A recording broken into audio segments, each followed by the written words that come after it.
Vamos a ir poniendo valores x igual a 1 y y igual a 0.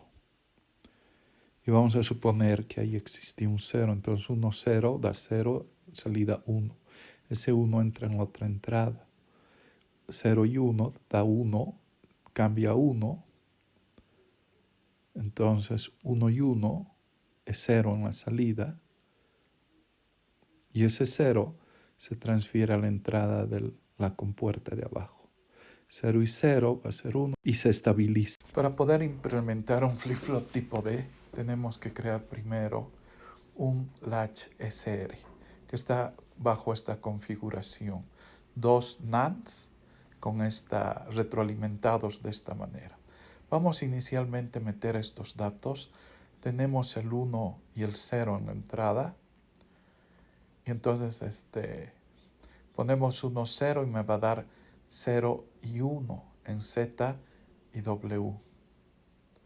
Posteriormente podemos meter un valor, por ejemplo en X, podemos poner el número 1, ¿sí? Y en Y el 1. Entonces 1 y 1 en la salida Z va a ser 0. Este 0 se va a reflejar en la entrada de la compuerta de abajo. 0 y 1 es 1 en la salida. Y entonces se va a mantener. Observando entonces que X es 1, en la tabla ponemos X igual a 1. Y igual a 1 y Y1, entonces me va a dar 0 y 1. Bien, ahora lo que vamos a hacer es poner 0 en X y Y1. 0 y 1 en la salida del flip-flop voy a tener 1 y eso se va a retroalimentar en la entrada y en la salida va a ser 0. Ese 0 entra al otro flip-flop de arriba y entonces vamos a tener 0 y 0. La salida es 1 y se va a estabilizar. Por lo tanto, cuando las dos entradas X y Y es 0 y es 1, en la salida Z va a ser 1 y W va a ser 0. Ahora, de la misma manera, lo que tenemos que hacer es meter en X 1 y en Y 1. Entonces, 1 y 0 va a ser 1 en la salida de la compuerta de arriba y eso se va a reflejar en la entrada de la segunda. 1 y 1 es 0. Este 0 pasa y se estabiliza. Entonces, con 1 y 1 tenemos en la salida 1 y 0. Ahora vamos a poner en X 1 y en Y vamos a poner 0. ¿Sí? Entonces 1 y 0 va a ser 1 en la salida. Eso se va a retroalimentar en la compuerta de abajo como un 1. 0 y 1, entonces tenemos un 1 en la salida de la compuerta de abajo. Eso va a retroalimentarse a la primera. 1 y 1 me va a dar una salida de 0. Entonces esto va a cambiar la entrada de 0. 0 y 0, ¿sí? Va a ser un 1 y se va a estabilizar. Entonces cuando tenemos en la entrada 1 y 0, en la salida lo que vamos a tener es 0 y 1. Bien, lo que vamos a meter ahora en X va a ser un 0 y en Y un 0. Y vamos a mantener las entradas anteriores que teníamos. Entonces ponemos en X 0, en Y va a ser 0. Entonces 0 y 1 va a ser 1 en la salida Z. Y ese 1 va a pasar a la segunda compuerta y vamos a tener 0 y 1, va a ser un 1 y se va a estabilizar. Entonces, cuando tenemos en las entradas X y Y 0, 0, en las salidas vamos a tener 1 y 1. O sea, no se está cumpliendo de que Z es el inverso de W. Bien, ahora vamos a meter otro valor. Ahora vamos a introducir 1 y 0. Entonces, 1 y 1 en Z nos va a dar 0. Ese 0 pasa a la compuerta de abajo en su entrada y 0 y 0 nos va a dar un 1. Por lo tanto, si en X y Y tienes 1 y 0, en la salida Z va a ser 0 y W va a ser 1. Como podemos observar en la tabla.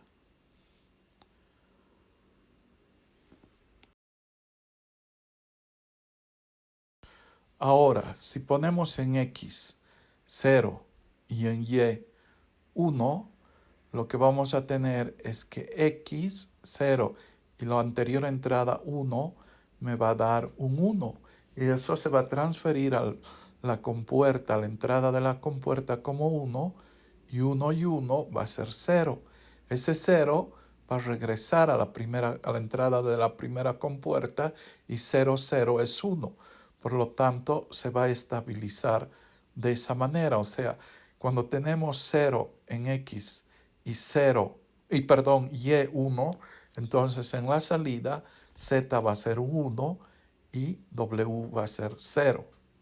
Y entonces vamos a volver a meter en X y Y 0, 0. Entonces 0 y 0 nos va a dar en Z un 1.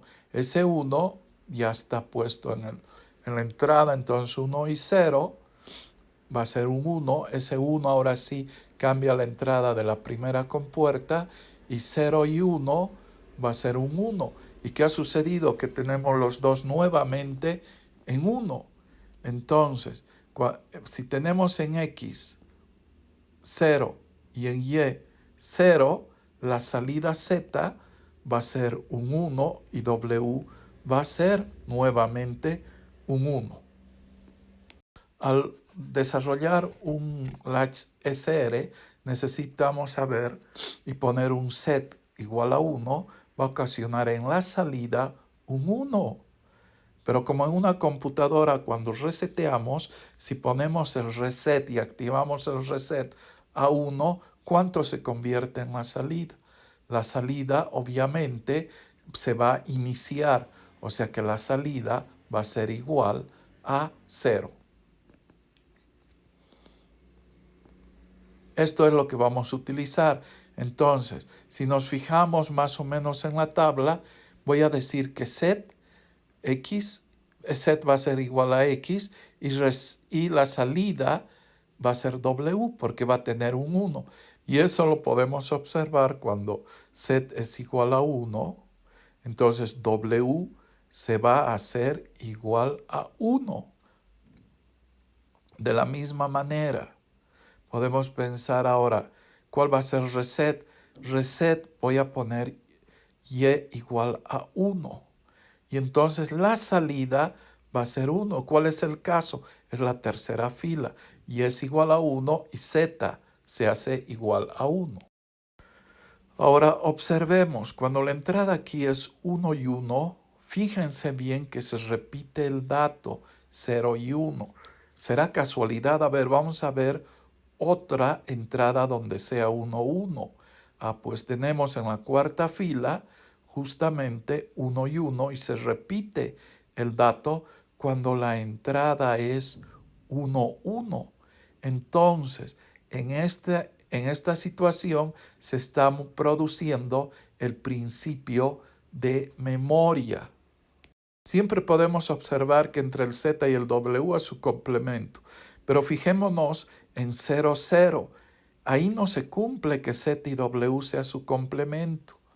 No es el complemento de ZW, porque en este caso cuando es 0, 0 está 1 y 1.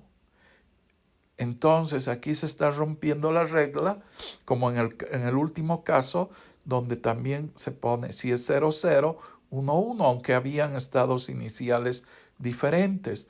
Esto se denomina, ¿sí?, zona prohibida. Ahora, vamos a hacer la tabla.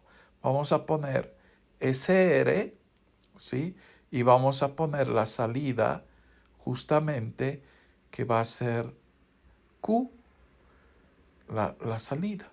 Entonces vamos a tener la salida negada y la salida normal. Entonces, ¿cuál es ese? Ese es 0. Y fijamos, cuando Z es 1, la salida negada es 0 y la salida normal es 1.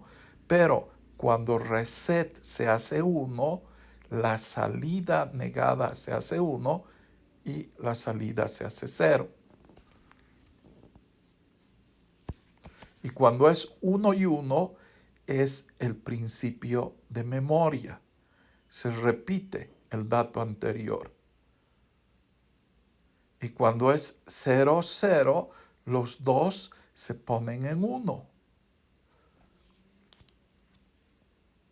Y es así como podemos generar la tabla del HSR, donde vamos a tener justamente, entonces, dos entradas S y R y una salida Q. Vamos a poner los datos. Cuando nosotros tenemos 1 y 0, la salida Q se va a convertir en 1. Pero si ponemos 0 y 1, la salida Q se va a convertir en 0.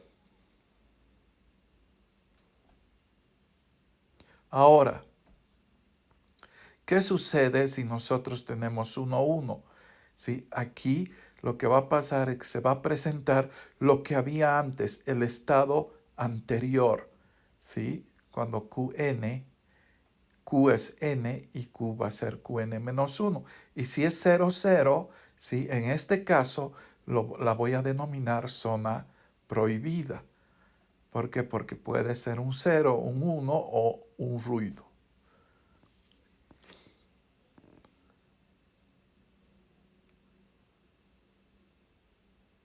Bien, entonces vamos a sacar la tabla que habíamos puesto. Es S, R y la salida la vamos a denominar como Qn más 1. La vamos a dejar como Q. Entonces, vamos a poner que en las entradas, ¿sí? Vamos a tener 0 y 1. Cuando el reset es 1, la salida se hace 0. Cuando el set es 1, la salida se hace 1. Cuando aquí tenemos 1 y 1, ¿sí? Lo que va a suceder es que se va a repetir el estado anterior, ¿sí? Entonces, si el estado anterior era Qn, aquí va a ser Qn más 1. Ahora, si es 0, 0, tenemos la zona prohibida. Entonces vamos a representar nosotros con esta tabla y el diagrama anterior, ¿sí? La celda básica de un latch SR, ¿sí? Que es un cuadrado con dos entradas S y R, y vamos a tener una salida Q y Q negada. ¿De dónde viene esto? Todo esto internamente va a estar representado por el circuito que analizamos anteriormente, que es los dos NANDs que estaban conectados, ¿sí? De forma retroalimentada. Entonces aquí podemos presentar cuál es el diagrama anterior que tenía dentro nuestro latch.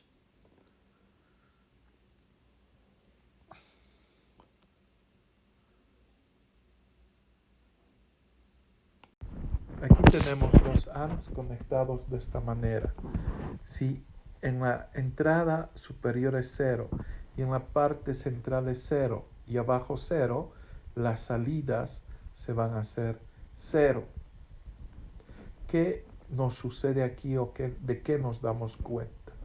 Que la parte central está controlando los dos extremos para transferir a la salida. Por ejemplo, si la entrada es 1 en amarillo, el centro es 0 y abajo es 0, entonces la salida de arriba se va a hacer 0 y la salida de abajo también se va a hacer 0. Ahora, si nosotros observamos que arriba se pone un 0 pero en el centro se mantiene el 0 y abajo hay un 1, entonces las salidas siguen siendo 0, ambas. Eso significa que el centro está controlando, ¿sí?, los dos extremos, y como es 0, no te permite pasar estas salidas. Vamos a cambiar. Si esta parte central, que la voy a denominar C o control o reloj, ¿sí?, le vamos a poner un 1, tendríamos que volver a dibujar las compuertas. Entonces, vamos a dibujar dos compuertas de la misma manera. Una arriba, ¿sí?, otra abajo. Los extremos son entradas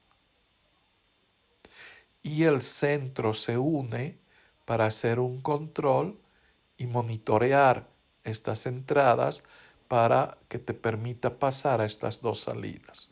Ahora, vamos a poner en el centro un 1.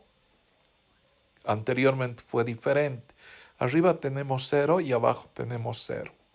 En las salidas, en estas de color verde, se van a transferir 0 y 0.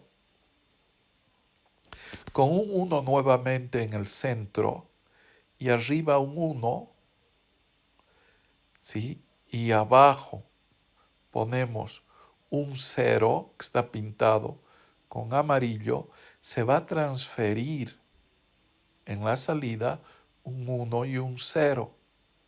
¿Por qué? Porque el centro está en 1.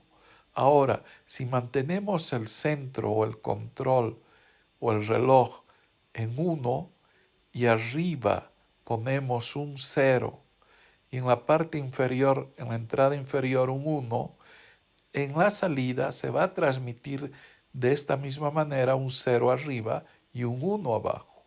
Ahora, si nosotros ponemos un 1 en el centro, pero en ambos lados, arriba y abajo, hay un 1, 1, estos 1 se van a transferir en las salidas. ¿Esto qué significa? Que este 1 está afectando a las entradas para que pasen a las salidas. Por lo tanto, voy a denominarla como C. La de arriba va a ser la entrada A, la de abajo va a ser la entrada B, y vamos a poner la salida superior como S. ¿Por qué como S? Porque se va a conectar, ¿sí?, al latch SR. Ahora, vamos a hacer una tabla donde vamos a poner el A, el B y el control y S y R como salidas. Entonces, si nosotros tenemos el control en 0, haya lo que haya en A y en B, las salidas van a ser siempre 0. Si hay un 1, en A hay un 0 y en B hay un 1, en la salida S va a ser 0 y R se va a hacer un 1.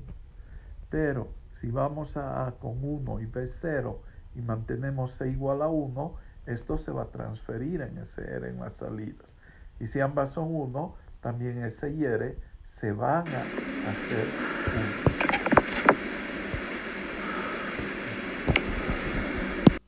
Haciendo una síntesis de todo esto, podríamos decir entonces que esta parte central C es muy importante, que el C está controlando a y B para ver si pasa uno o no.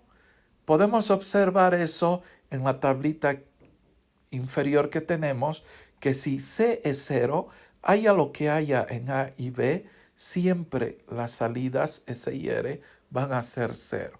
¿Por qué S y R? Porque vamos a armar un circuito posteriormente. Pero si el C es 1, me va a transmitir las entradas a la salida. Aquí justamente tenemos la celda básica o el diagrama de la celda básica del SR, cuya tabla justamente está representada aquí. Nosotros tenemos que con 0,0 es zona prohibida.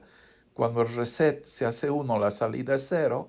Cuando el set se hace 1, la salida se pone en 1, y si es 1, 1, si se repite el estado anterior que había, Qn, ¿no? En este momento que sería Qn más 1. Ahora, esta tabla que hicimos que C controlaba las entradas, cuando C es 1, me va a permitir pasar A y B a las salidas, vamos a poner en serie con este latch y fíjense lo que va a suceder. Si C es 0, haya lo que hay en las entradas, va a ser 0, 0. Pero de acuerdo a la tabla de latch SR, 0, 0 es zona prohibida. Ahora, si el C se hace 1 y en A es 0 y B es 0, también me va a dar SR 0, 0 y me va a volver a mandar a la zona prohibida.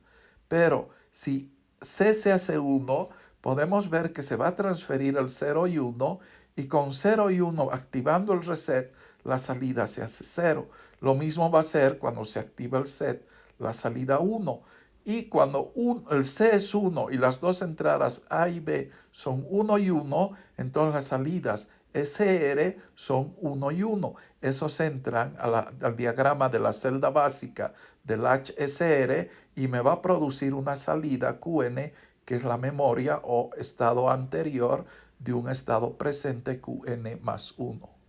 Es de esa manera que podemos establecer un flip-flop SR, ¿sí?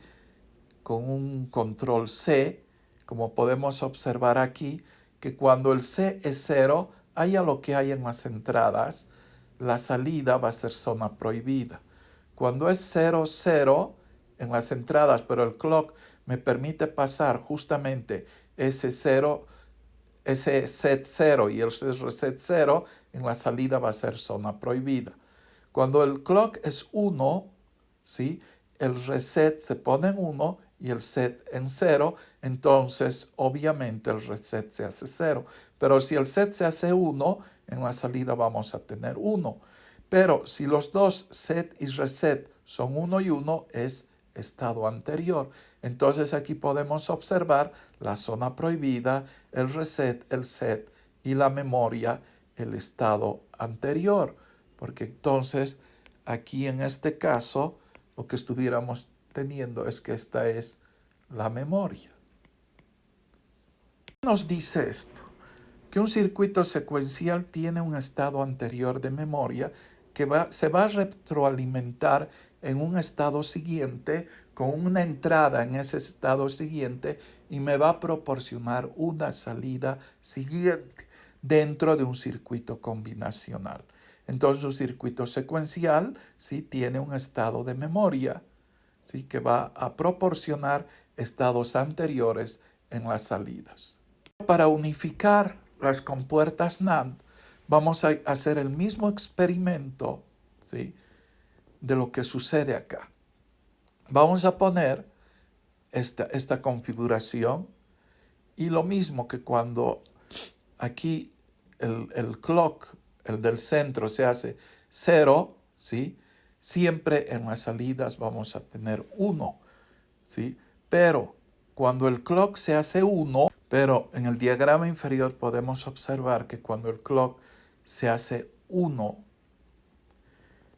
y A es 0 y B es 0, en la salida vamos a tener 1 y 1, o sea, están invertidos. Si A es 1 y B es 0, en la salida en el verde vamos a tener 0 y 1. En el amarillo podemos observar 0 y 1 y entonces en la salida S va a ser 1 y en la salida R va a ser 0. ¿Qué está sucediendo aquí? Que se invierte, ¿sí? Las salidas. Vamos a tener una salida negada dentro de ambas salidas. Y podemos observar en la tabla entonces que si el C es 0, si el nivel en el reloj es 0, haya lo que hay en la entrada siempre va a ser 1 y 1.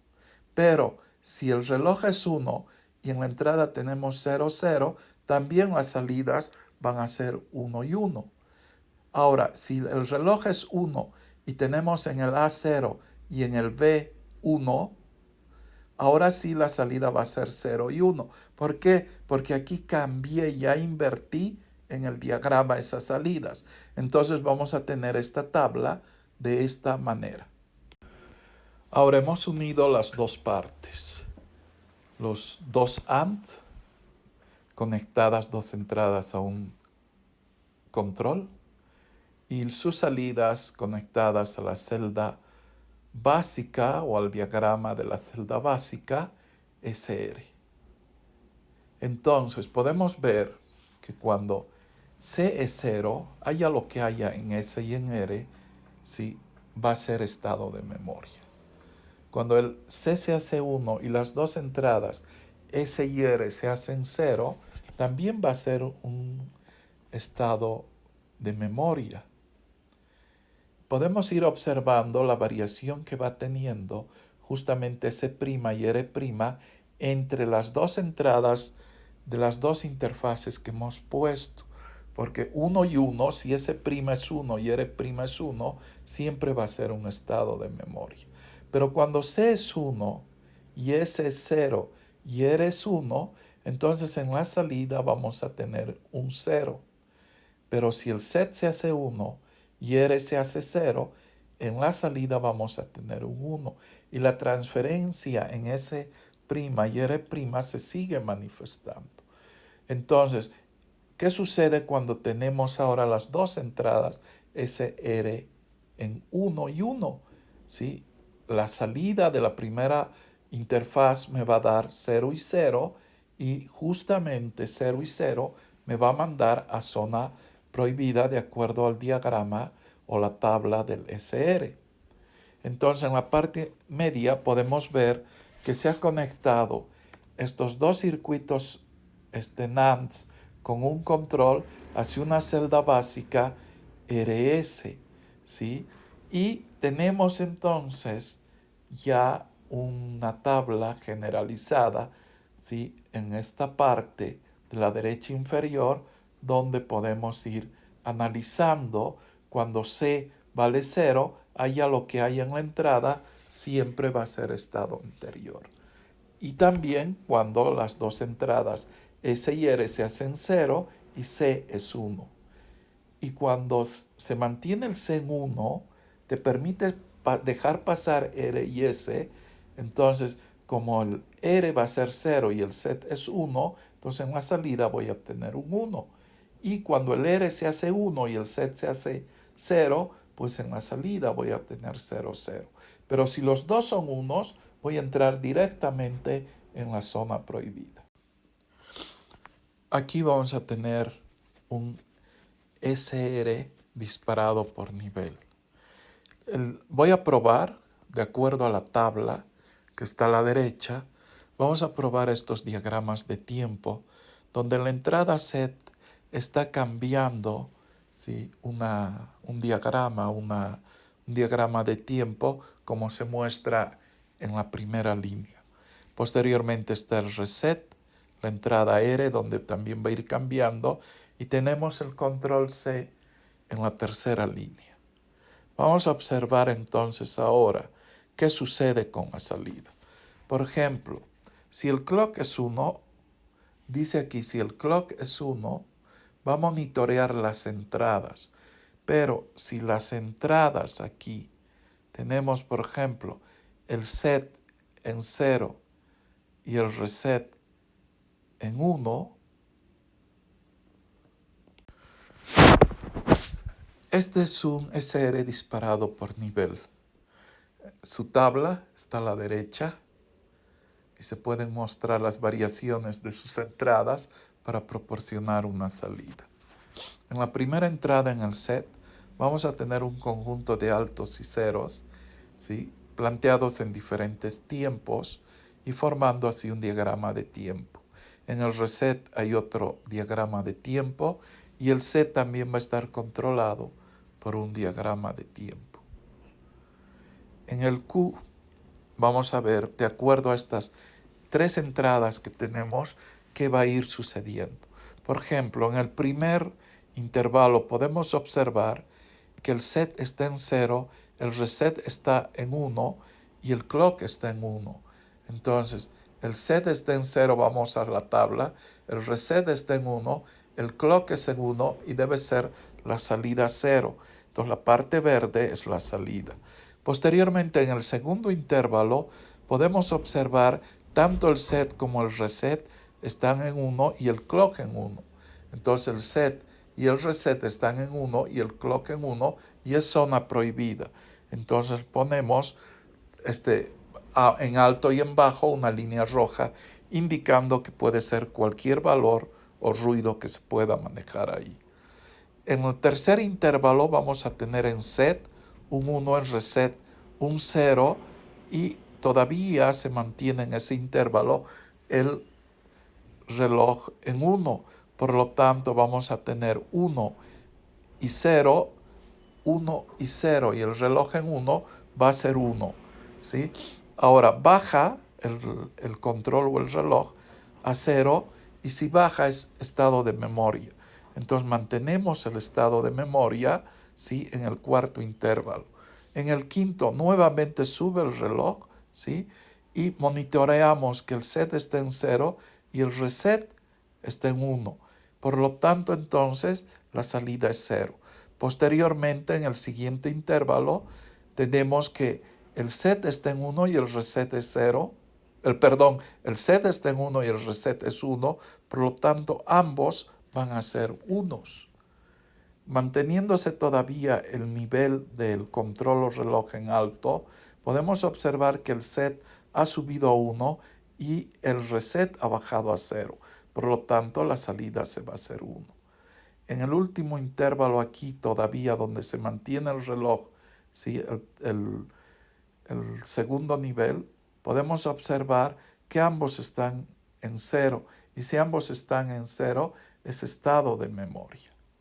Y así se puede ir monitoreando todo el diagrama de tiempo. Tenemos nuestra celda básica SR. Vamos a conectar una entrada. En el clock también la vamos a extender, ¿sí? Y ahí lo que vamos a hacer es meter un inversor conectado al reset, ¿sí? Y vamos a mantener las salidas de nuestro diagrama. Entonces, ¿qué estamos haciendo aquí? Generalmente cuando en el set hay un 1, ¿sí?, en el reset hay un 0. Entonces lo que vamos a hacer es mantener solamente una entrada D y un clock C. Y en las salidas vamos a seguir teniendo el Q y el Q negado. Al tener esto, hemos formado un flip-flop tipo D. Un flip-flop tipo D cuya celda básica es esta que mostramos en la parte inferior donde tiene una entrada D, un clock por nivel y dos salidas. Entonces, este flip-flop va a ser disparado por nivel. Entonces, vamos a tener la tablita donde podemos observar que si el reloj o el control C es 0, lo que hay en la entrada, ¿sí?, siempre va a ser estado anterior. Y si es 1, va a ser 0. Y si es 1 también y la entrada es 1, la salida va a ser 1. ¿Qué observamos aquí? Justamente lo que estamos observando aquí, que ha desaparecido la zona prohibida. Es por eso que implementamos el flip-flop tipo D. Lo que vamos a hacer ahora son unos diagramas de tiempo de este flip-flop tipo D. Tenemos una entrada D que está variando en el tiempo y tenemos un reloj C que es aperiódico que también varía en el tiempo. Este es un flip-flop disparado por nivel, o sea que cuando el nivel podemos observar aquí en la tabla, el nivel del reloj es 0, es estado de memoria, y cuando el reloj es 1, monitorea el D, que si es 0, la salida es 0. Y cuando el reloj también es 1 y monitorea la entrada D, la salida también va a ser 1. Podemos observar entonces aquí para iniciar este diagrama de tiempo que el reloj está en 1. Entonces podemos observar que empieza D en 0. Por lo tanto, la salida va a ser 0. ¿no? Pero hay un cambio posteriormente en la entrada D a 1. Entonces ahí se va a ir hacia 1. Luego baja el reloj, pero cuando es 0 es estado anterior y se mantiene este pulso. Ahora el reloj sube a 1, pero la entrada en D es 0. Entonces la salida también se va a poner en 0. Posteriormente observamos que el reloj todavía está en 1 y la entrada ha cambiado a 1. Entonces esta salida automáticamente se va a ir hacia 1. Luego el reloj se hace 0 y en 0, de acuerdo a la tabla, es estado de memoria o estado anterior. Entonces mantiene el 1 anterior. Luego el reloj se hace 1, pero la entrada es 0. Entonces podemos observar aquí que la salida va a ser 0. Luego, cuando el pulso del reloj todavía al nivel está en 1, hay un cambio hacia 1 en la entrada y por lo tanto la salida se va a ir a 1. Cuando se hace el pulso del reloj el nivel a 0, todo esto se convierte en estado anterior, que era 1. Luego sube el reloj a 1 y monitorea la entrada que está en 1. Entonces la salida también se va a mantener en 1. Posteriormente la entrada baja a 0. Entonces esta salida se hace 0 hasta que el pulso del reloj cambia a 0 y se mantiene estado anterior, que es 0. Posteriormente sube a 1, pero aquí hay un cambio del pulso del reloj a 1 y la entrada está en 0. Podemos observar que aquí hay un pedacito donde cambia a 1 y entonces la salida se va a hacer 1. Se hace 0, el reloj entonces es estado anterior de memoria, luego sube a 1, pero el pulso de la entrada D sigue en 1. Posteriormente en este pedazo baja a 0, entonces aquí va a ser 0, y ya cuando el reloj se hace 0 es estado anterior. Podemos observar aquí que no existen zonas prohibidas, o sea que este flip-flop lo vamos a considerar, pero es un flip-flop, ¿sí?, que sus cambios se producen por nivel en la salida. En este diagrama vamos a analizar los diagramas de tiempo del flip-flop tipo D disparado por flanco, que está conformado por dos flip-flops disparados por nivel y dos inversores. Nos podemos fijar que la entrada del clock va al primer inversor y su salida de este inversor va conectado directamente al CDC1, que es el diagrama amarillo. Entonces nosotros ahora vamos a monitorear entre la entrada D y el diagrama amarillo. Podemos observar que en la entrada D empieza en 0 y el reloj amarillo está en 0 y vamos a suponer que había un estado anterior de 0. Entonces se mantiene el estado 0. ¿Sí? Aunque hay un cambio en la entrada D, todavía no hay un cambio en el reloj, por lo tanto queda estado anterior. Pero al momento que el reloj C del flip-flop 1 sube a 1, entonces la salida del primer flip-flop que hemos denominado QD va a subir a 1. Posteriormente se mantiene el reloj en 1, pero hay un cambio en la entrada de D a 0. Por lo tanto, en ese rango baja la salida QD a 0. Posteriormente, se mantiene un estado anterior mientras el pulso C igual a C1, que es el amarillo, es 0. Cuando el pulso del reloj amarillo C igual a C1 sube a 1, monitoreamos la entrada, que es 1, y entonces automáticamente sube a 1.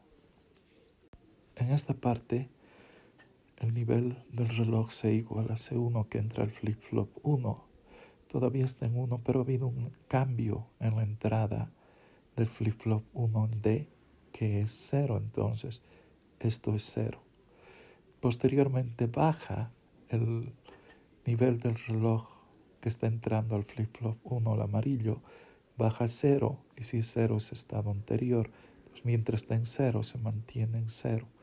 Posteriormente este reloj del flip-flop 1 sube a 1 y monitoreamos que nuestra entrada del flip-flop T está en 1. Entonces automáticamente nuestra salida va a ser 1. Pero nos fijamos que se mantiene todavía el flip-flop y ha habido un cambio en la entrada del flip-flop, en la entrada del flip-flop 1 a 0. Entonces manejamos mientras hay ese cambio a 0, pero todavía no ha caído el reloj a 0 del flip-flop 1 y por lo tanto entonces aquí el flip-flop 1, su salida se va a ir a 1. Posteriormente cae a 0 la entrada del reloj del flip-flop 1 y ese estado anterior. Entonces mantenemos todo ese 0 como estado anterior. Cuando la entrada del reloj del flip-flop 1 sube a 1, monitoreamos y está en 0 la entrada D. Por lo tanto, mientras está en 0 esa entrada D y dura el pulso del reloj, este va a ser 0. Ahora baja a 0 el pulso del reloj del flip-flop 1 y esto se mantiene en 0. Posteriormente sube a 1, pero la entrada del flip-flop número 1 ha subido a 1 y por lo tanto ponemos 1 aquí. Mientras está en 0, porque ha bajado a 0 ahora en el siguiente intervalo el reloj, entonces aquí lo que vamos a hacer es que esto se mantiene como estado anterior. Entonces sigue siendo 1. Posteriormente nos fijamos que sí baja a 0 la entrada, pero el reloj todavía se ha mantenido en 0, entonces por lo tanto es estado anterior y manejamos como estado anterior. Sube a 1 y el flip-flop está en 0, entonces aquí la salida que vamos a tener es 0. Ahora vamos a fijarnos que los datos de entrada para el flip-flop 2 es QD, toda la última línea del diagrama de tiempo azul. Y el reloj de entrada es C, y como ha habido inversión, podemos decir que C2, la entrada del reloj del flip-flop 2, es exactamente al clock con algún tiempo muy pequeñito de retardo. Entonces vamos a monitorear entre clock y QD. Clock como reloj y QD como entrada D. Y vamos a tener la salida del flip-flop 2 en Q. Ahora nos fijamos que el reloj clock igual a C2 está en 1 y la salida está en 0. Por lo tanto, en este intervalo, la salida del flip-flop 2 va a ser 0 y se va a mantener en ese nivel de 0 hasta que suba nuevamente el pulso del reloj a 1. Ahí podemos observar entonces que la entrada QD en D del flip-flop 2 ha cambiado a 1, pero el reloj CLK igual a C2, el reloj del flip-flop 2 ha cambiado a 0, por lo tanto es estado anterior. Posteriormente, cuando sube el pulso del reloj del flip-flop 2 a 1, ahora el pulso del reloj del flip-flop 2 sube a 1, pero podemos observar que la entrada del flip-flop 2 todavía sigue en 0, entonces ponemos 0 aquí. Ahora, el reloj sigue en 0, baja a 0, y entonces es estado anterior, y mientras el nivel está en 0, lo vamos a poner 0. Ahora, cuando el nivel del reloj está en 1, te puedes fijar que QD, que es la entrada del flip-flop en D del flip-flop 2, es 0, entonces esto sigue en 0. Posteriormente baja el reloj de entrada y se hace 0. Mientras el pulso del reloj se hace 0, va a ser estado anterior. Entonces ahora sube el reloj a 1, pero nos fijamos que en la entrada, que es QD, en la entrada del flip-flop 2 ha subido a 1. Entonces lo que hacemos ahora es subir esto a 1. Ahora baja 0. Bueno, todavía el flip-flop está en alto, pero también la entrada está en alto, entonces esto sigue en 1.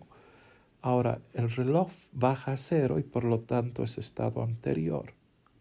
Cuando el reloj sube a 1, nos podemos fijar que la entrada QD del flip-flop, de entrada D del flip-flop 2, ha bajado a 0 y por lo tanto en este rango es 0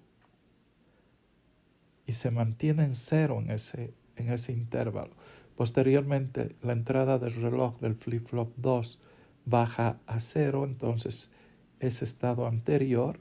Y cuando esto sube a 1, nos fijamos que la entrada del flip-flop 2, o sea, la línea QD ha subido a 1, entonces su salida va a ser 1 mientras se mantenga el pulso del reloj y también se mantiene la entrada en 1 y posteriormente es estado anterior. Ahora vamos a observar el reloj clock, el CLK, y vamos a ver la transición de 0 a 1. Esos los vamos a llamar flancos positivos. Entonces la transición de 0 a 1 es esta. En esa transición vamos a observar nosotros cuánto vale D. Y esa D automáticamente la va a mantener en la salida. O sea, si D es 0, en la salida va a ser 0, como se muestra. Posteriormente nos vamos al siguiente flanco positivo, ¿sí? Que sería cuando transita de 0 a 1, que sería este. Observamos cuánto es en la entrada, es 0 y por lo tanto en la salida va a ser 0. Vamos al siguiente flanco positivo, que es este, y vemos que en la transición de 0 a 1, ¿sí? Monitoreamos la entrada de que es 1 y por lo tanto justamente nos vamos a fijar aquí que hay una transición en la salida a 1. Vamos al siguiente flanco positivo, que sería este. En este flanco positivo monitoreamos nosotros la entrada, que es 0, y por lo tanto nuestra salida aquí también va a tener un cambio a 0. Posteriormente aquí vamos a ver nosotros el flanco positivo, vamos a monitorear en la entrada y aquí vamos a ver que justamente esa entrada la manifiesta en la salida como un 1.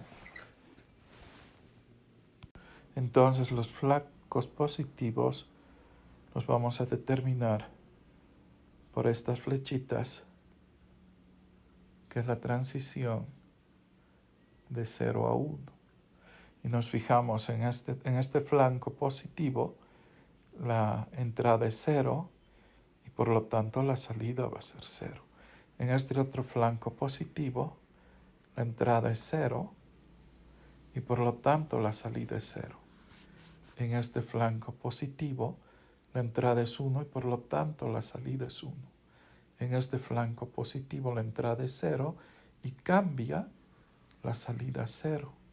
Y se va a mantener mientras no exista otro flanco, como es el caso aquí en el último, donde va a monitorear que ahora sí la entrada es 1 y la va a mantener en 1.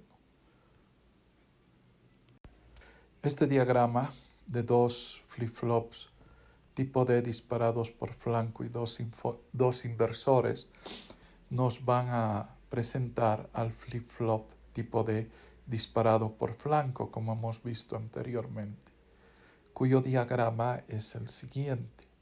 Entonces aquí podemos observar el flip-flop tipo D disparado por flanco. Fíjense en el triángulo del clock, eso significa que es disparado por flanco. Su tabla característica es que si el clock es 0 o es 1, haya lo que haya en la entrada, la salida siempre va a ser estado anterior. Pero si hay un flanco positivo, va a reflejar lo que hay en la entrada, en este caso 0, ponen la salida 0. Y abajo, como hay flanco positivo, la entrada es 1, la salida va a ser 1.